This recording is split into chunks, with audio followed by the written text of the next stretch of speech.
इस मौके पे मैं आप सभी का दिल से शुक्रिया अदा करना चाहती हूँ कि जब चुनाव था हमारी बिना यहाँ हाजिरी है आप सब ने एकजुट होकर, जैसा संदीप भैया बता रहे थे, आप आपस में जो भी आप एक दूसरे रहे होंगे उन्हें बुलाकर आपने हमारा साथ दिया, अपना आशीर्वाद दिया, वोट दिया और चुनाव को अपना समझ के लड़ा। तो उसके लिए मैं दिल की गहराई से आपका शुक्रिया अदा करना चाहती हूँ। ये जो एकता आप लोगों ने दिखाई और जिस तरीके से आप आज यहाँ पे मौजूद हैं, उसी का नतीजा है कि हम ये चुनाव जीत पाए। तो आपने बहुत कम उम्र में मुझे बहुत बड़ी पंचायत में बिठा दिया और इसके लिए मैं आपका पूरे 5 साल, पूरी ज़िंदगी भी आपकी सेवा करूँ तो भी वो पूरा नहीं कर सकती मैं आपका एहसास। लेकिन मेरी कोशिश है कि आपकी जो भी जायज़ डिमांड है, चाहे वो यहाँ की हो या सदन में कोई आपकी बात रखने की हो, तो ईमानदारी के साथ, पूरी मजबूती के साथ आपकी आवाज़ को यहाँ पर भी लड़ने का काम करेंगे और संसद तक पहुँचाने का काम करेंगे।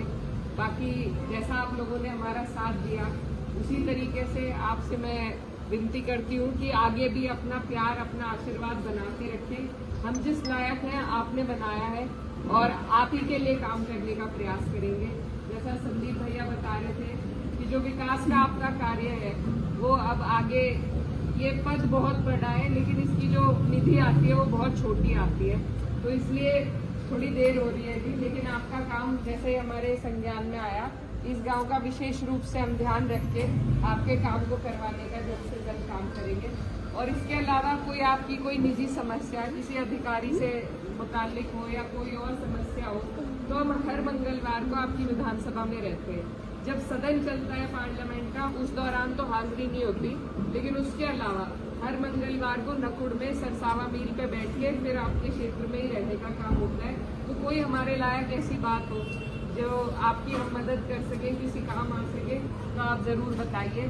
और क्योंकि यहाँ सभी लोग इकट्ठा हुए हैं तो आगे की भी बात करना चाहती हूँ कि 10 साल से जिस तरीके से सरकार का कार्यकाल चल रहा है आप सबके सामने है और मेरा मानना है कि अगर बदलते रहे हम तो काम आगे बढ़ता है। 10 साल मौका भाजपा को मिल चुका, आगे की हमारी तैयारी है कि समाजवादी पार्टी गठबंधन से जो भी व्यक्ति प्रत्याशी बन के आपके बीच में आए, मेरी आपसे गुजारिश है कि जिस तरीके से 2024 में आपने बहुत समझदारी, सूझबूझ के साथ आपस में एकजुटता बनाकर वोट दिया, उसी तरीके से हमें आगे भी काम लेना है। क्योंकि अगर जब तक सरकार नहीं बदलेंगे तो कोई बड़े से बड़े पद का लाभ भी तभी पूरा हो पाता है जब सरकार भी अपनी हो। बड़ी योजनाएं हमारे क्षेत्र में आ पाएंगी, तो ये हमारी कोशिश है और इसमें आपके बिना हम सफलता नहीं पाएंगे। तो आप सबसे मेरी गुजारिश है, विनती है कि आने वाली 27 के लिए भी मैं आपसे आज ही हाथ जोड़कर विनती करती हूँ कि आप लोग मेहनत करें, एकजुटता बनाए रखें। एक माहौल को खराब करने की बड़ी कोशिश होती है, तो उसी माहौल को हमें प्यार और भाईचारे के साथ बनाए रखना है। यही मेरी कोशिश है कि नफरत ना फैले। हमारा कोई धर्म, जाति, किसी तरीके से कोई भेदभाव किसी तरीके का नहीं है। आप सब हमारे हैं।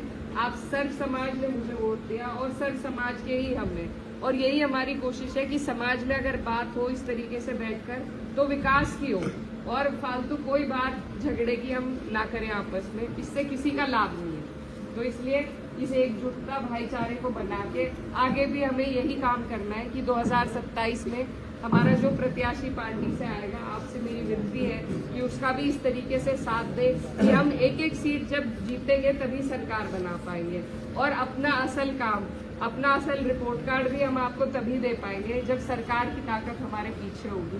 तो आपसे मेरी विनती है कि उसका भी ध्यान रखें और जिस भी लायक है आपके बीच में है और कोशिश रहेगी जिस तरीके से मेरे पिताजी मरूम सबका काम करते थे उसी तरीके से आप सबको हम साथ लेके चले। कोई किसी की नज़रअंदाजी ना हो, कोई भूल चूक हमसे हुई हो उसके लिए माफ़ी और आपके काम का आगे बिल्कुल तत्पर ध्यान है। जून में हमारी दूसरी नीति आएगी, उसके बाद आपका काम जल्दी शुरू कराने की कोशिश करेंगे। आप सब यहाँ हमारी बात सुनने के लिए इकट्ठे हुए, आपका बहुत बहुत शुक्रिया, धन्यवाद।